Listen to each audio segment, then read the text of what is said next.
If there was an emoji that explained how I feel like right now in this moment, it would probably be the salsa dancer.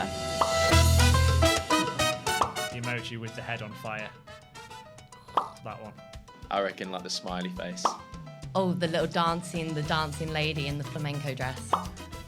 For some reason, the one that comes to mind, maybe I'm a little hot, is the one that has like a little bit of sweat coming off of it. 3 plates. And then the fingers next to them. I think it'd be the little one that's like snoring, you know, the one that's like...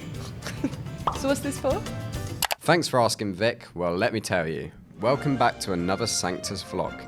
This is episode 7 now, and today we're going to be talking about a little thing called check-ins. So, what are check-ins and why do we do them? A check-in is where everyone who is present in the room will quickly fill us in as to how they are coming into the meeting today. Sometimes we do this as one word, for example, I'm just feeling excited. Curious. Caffeinated. I feel kind of amped up in this moment. or sometimes this can be done by saying what you did the night before that has made you wake up in a certain perspective. Well, I'm feeling pretty tired. We had a workshop, an all-day workshop yesterday that I was leading and facilitating, and I could feel the drain of that. And then because I was only over for a day, we decided to go out last night. So I'm a little bit tired after that. I went to an exercise class on my lunch break, so I feel quite like depleted of like physical energy. And yeah, it's just been a bit of a big day today, and it's about 4 o'clock as we're filming this, and I'm one of those people where like my energy seriously dips about this time of the day. So yeah, I'm just a little bit like, oh, running on empty at the moment. Hello. Hello. You look nervous. Yeah, what? Can you explain how check-ins became a thing at Sanctus?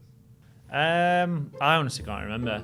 I think we used to do them in a space that we have called Group Reflections, which is like a space to work on your mental health. It's quite common in coaching circles and coach training and therapy training as a way of people landing in the room and feeling like they can arrive nothing worse than a meeting starting and actually there's something going on, or you feel a certain way and then maybe you have to go on throughout the whole meeting pretending like nothing's happened. So it just felt like an obvious thing to do for meetings here at Sanctus.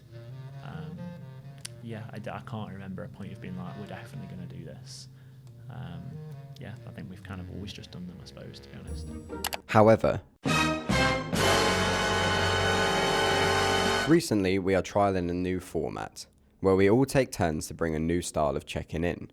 2 weeks ago we did a 3-minute beginner meditation thanks to Zoe's suggestion.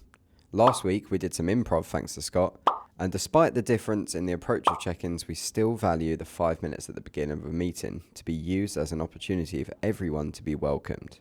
Yeah, they're fun. Jury's out, I think. For me, the best check-ins happen when people have got a bit of space, people are actually really present. I think we did a team meeting the other day where we like meditated as a team for like 3 minutes, then checked in, and I thought that was really powerful because people were really there in the meeting. Yeah, but I think you can describe how you feel essentially in other ways. You know, you could say, I feel like this emoji today, or if I had to describe how I feel, I would put my arms in this position. So you can use other ways of expressing how you feel. We're aware that we're not the only company in the world who checks in before a team meeting, but we're also aware that most probably do not. If you're running or leading a meeting in the near future, think about how you can find a way to get everyone involved to have their voice heard from the get-go. It makes us all feel more human, more in touch, and gives us the opportunity to bring more of our full selves to work. Would you recommend other companies checking in before meetings? Only if they've got the right environment for that to happen. Like, if you haven't got the kind of culture where people feel able to be honest and be themselves and be real and be vulnerable, then I think sort of pretending to do check-ins in a real way is just a bit disingenuous, because everyone's just going to be like, yeah, fine, good, great, actually, cool. Whereas if you're really trying to create a culture where people can bring all of themselves to work, then yeah, I think they're awesome. And they're a good place to get started if you are on that journey with your culture, I suppose. And they're cool for people. I think it's a cool, work really impacts people's mental health. Coming into work and having to pretend that you're fine when you're not, or having to be a certain way at work. So I think for individuals and their mental health, I think being able to check in at work in an honest way is a really cool thing to do at work, I think.